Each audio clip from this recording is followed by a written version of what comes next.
살다 보면 이 사람과는 정말 끝이구나 싶은 순간이 옵니다.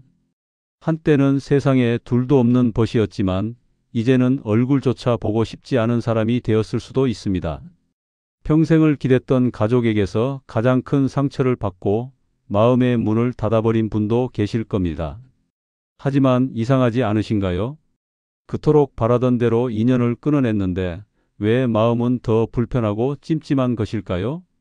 왜 밤마다 그날의 일이 떠오르며 후회와 원망으로 잠을 설치는 것일까요? 정약용은 말했습니다. 만남은 기술이 필요하지만 헤어짐은 지혜가 필요하다. 우리는 관계를 끊어내는 그 순간 가장 큰 실수를 저지릅니다. 그 실수가 평생의 후회가 되고 내 노후의 평안을 앗아갑니다. 오늘은 정약용의 통찰을 빌려 인연을 끊을 때 우리가 절대 하지 말아야 할 3가지 행동에 대해 이야기해 보겠습니다. 이것은 단순히 사람을 정리하는 기술이 아닙니다. 나 자신을 지키고 과거에 얽매이지 않으며 후회 없는 삶을 살기 위한 마지막 지혜입니다. 이 영상을 끝까지 보신다면 당신은 더 이상 과거에 발목 잡히지 않고 비로소 자유로워질 것입니다. 우리는 살아가면서 수많은 관계를 맺습니다. 하지만 그 모든 관계가 나의 삶을 풍요롭게 하지는 않습니다. 오히려 내 삶을 좀먹고 나의 영혼을 갉아먹는 관계도 분명히 존재합니다. 정약용 선생은 인생 후반의 평안은 얼마나 많은 것을 가졌느냐가 아니라 얼마나 많은 것을 비워냈느냐에 달려있다고 강조했습니다. 그리고 그 비움의 첫 번째는 바로 나를 해치는 인간관계입니다. 하지만 많은 사람들이 그 방법을 몰라 주저하거나 혹은 잘못된 방법으로 관계를 끊어내어 더 큰 화를 자초합니다. 인연을 정리하기로 마음먹었다면 정약용이 말하는 다음 3가지는 절대 하지 말아야 함을 명심하십시오. 첫 번째로 우리가 기억해야 할 것은 인연을 끊겠다고 절대 공표하지 말라는 것입니다. 많은 사람들이 관계를 끊기로 결심하면 상대방에게 마치 통보하듯 자신의 결심을 알리려 합니다. 나는 더 이상 당신을 만나지 않겠소. 우리의 인연은 여기까지인 것 같소. 혹은 주변 사람들에게 나는 이제 그 사람과 연을 끊었소. 라고 떠들고 다닙니다. 하지만 이는 가장 어리석은 행동입니다. 관계를 끊겠다는 선언은 상대방에게는 선전포고와 같습니다. 이는 문제를 해결하는 것이 아니라 오히려 상대방의 자존심을 건드려 새로운 갈등을 유발하는 불씨가 됩니다. 현대 사회에서도 마찬가지입니다. 누군가에게 절교를 선언하는 순간 그 사람은 나에게 반감을 품게 됩니다. 나의 결정을 받아들이기보다 자신이 버림받았다는 생각에 분노하거나 혹은 나에 대한 악의적인 소문을 퍼뜨릴 수도 있습니다. 다산 정약용 선생은 목민심서에서 일을 처리할 때 가장 중요한 덕목 중 하나로 은밀함을 강조했습니다. 소란스럽게 시작한 일은 반드시 문제를 낳고 조용히 처리한 일은 순리대로 풀어진다는 것입니다. 인간관계 역시 마찬가지입니다. 소란스러운 이별은 반드시 뒤탈을 남깁니다. 나의 평안을 위해 관계를 정리하려다가 오히려 나를 공격하는 적을 내 손으로 만드는 꼴입니다. 제 지인 중에 오랫동안 알고 지낸 친구에게 큰돈을 빌려준 분이 있었습니다. 하지만 그 친구는 돈을 갚을 생각이 없었고 오히려 만날 때마다 더 많은 것을 요구했습니다. 몇 년을 소갈이하던 그분은 어느 날 견디다 못해 그 친구에게 전화를 걸어 절교를 선언했습니다. 나는 너 같은 친구 둔 적 없다. 다시는 연락하지 마라. 결과가 어땠을 것 같습니까? 그 친구는 돈을 갚기는커녕 주변의 모든 지인에게 연락하여 그 사람이 나를 이렇게 비인간적으로 대했다. 돈 몇 푼으로 사람을 무시한다. 라며 오히려 내 지인을 파렴치한 사람으로 만들었습니다. 돈도 잃고 명예도 잃은 것입니다. 이것이 바로 관계를 공표했을 때의 부작용입니다. 만약 그분이 절교를 선언하는 대신 그저 조용히 거리를 두었다면 어땠을까요? 인연을 끊는 가장 현명한 방법은 공표하는 것이 아니라 그저 자연스럽게 멀어지는 것입니다. 마치 강물이 바다로 흘러가듯 서서히 연락을 줄이고 만남의 횟수를 줄여야 합니다. 찾아오거든 바쁘다는 핑계를 대고 연락이 오거든 답장을 조금 늦게 하십시오. 그렇게 몇 번의 계절이 바뀌다 보면 그 관계는 자연스럽게 마른 잎처럼 떨어져 나가게 됩니다. 아무도 상처받지 않고 누구도 원망하지 않는 이것이 바로 어른의 이별법입니다. 두 번째로 상대의 잘못을 일일이 들추어 비난하지 말아야 합니다. 우리가 어떤 관계를 끊고자 할 때 그 이유는 명확합니다. 바로 상대방이 나에게 상처를 주었거나 나를 부당하게 대우했기 때문입니다. 그래서 우리는 억울합니다. 이 관계가 끝나는 이유가 나의 탓이 아니라 전적으로 상대방의 잘못 때문임을 증명하고 싶어 합니다. 그래서 마지막 순간에 상대방이 과거에 나에게 했던 잘못들을 마치 제목을 나열하듯 낱낱이 쏟아내곤 합니다. 당신은 예전에 나에게 이런 말을 했고 이런 행동을 했다. 나는 이만큼 참았는데 당신은 끝내 변하지 않았다. 이런 비난이 과연 나의 마음을 편하게 할까요? 절대 그렇지 않습니다. 상대방의 잘못을 지적하고 비난하는 행위는 나의 억울함을 푸는 것이 아니라 내 마음에 원망이라는 독을 채우는 것과 같습니다. 정약용 선생은 유배 시절 아들에게 보낸 편지에서 남을 탓하는 마음이 드는 순간 너의 공부는 잘못된 것이다. 라고 말했습니다. 타인을 비난하는 것은 나의 수준을 떨어뜨리고 결국 나 자신을 해치는 일임을 경고한 것입니다. 나이 50이 넘어서 누군가를 비난하고 원망하는 모습만큼 초라한 것은 없습니다. 그 사람이 아무리 잘못했다 하더라도 그 사람을 비난하는 순간 나 역시 그 사람과 같은 수준의 사람이 되는 것입니다. 더 큰 문제는 나의 비난이 상대방에게는 평생 잊히지 않는 상처이자 나에 대한 복수의 명분이 된다는 점입니다. 사람은 자신에게 이익을 준 사람은 잊어도 자신을 모욕한 사람은 절대 잊지 못합니다. 나의 홧김에 내뱉은 비난 한마디가 나의 남은 인생을 위협하는 원수를 만들 수도 있습니다. 저의 한 선배님은 오랫동안 함께 일했던 동업자와 사이가 틀어졌습니다.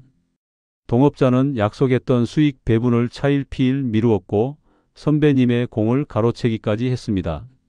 결국 동업을 끝내기로 결심한 날 선배님은 그동안 쌓였던 울분을 모두 토해냈습니다. 동업자의 배신과 탐욕을 신랄하게 비난했습니다. 속은 시원했지만 거기서 끝이 아니었습니다. 모욕감을 느낀 동업자는 그 이후로 선배님이 하는 모든 일을 방해하기 시작했습니다.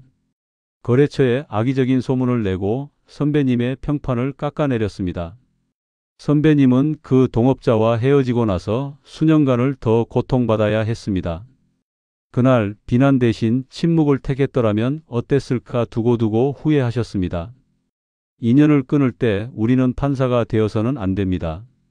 상대의 죄를 묻고 벌을 주려 하지 마십시오.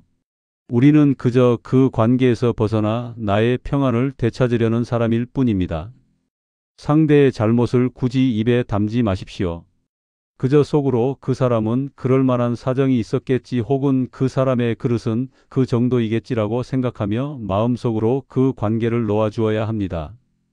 비난은 상대를 향한 칼이 아니라 결국 나 자신에게 돌아오는 부메랑임을 반드시 기억하십시오. 마지막 세 번째로 끊어낸 인연에 대해 미련을 두거나 뒤돌아보지 말아야 합니다. 가장 어렵고도 중요한 가르침입니다. 우리는 독한 마음을 먹고 관계를 정리했지만 시간이 지나면 마음이 약해지곤 합니다. 혼자 있는 시간이 길어질 때 문득 그 사람과 함께했던 좋은 기억들만 떠오릅니다. 그 사람이 나에게 늘 나쁘기만 한 것은 아니었는데 내가 너무 매정하게 군 것은 아닐까 하는 죄책감과 미련이 고개를 듭니다. 이때가 가장 위험한 순간입니다. 관계를 끊어내는 것은 독초를 뿌리째 뽑아내는 것과 같습니다. 줄기만 잘라내고 뿌리를 남겨두면 그 독초는 머지않아 다시 자라나 주변을 황폐하게 만듭니다. 미련과 동정심은 그 독초의 뿌리에 물을 주는 것과 같습니다. 정약용 선생은 18년간의 기나긴 유배 생활 동안 수많은 제자들과 지인들의 배신을 겪었습니다. 그는 자신을 버리고 떠난 사람들을 원망하거나 혹은 그들을 다시 붙잡으려 매달리지 않았습니다. 대신 그는 패족 즉 죄인 가문이 된 자신의 처지를 받아들이고 과거의 영광과 인연에 대한 미련을 깨끗이 끊어냈습니다.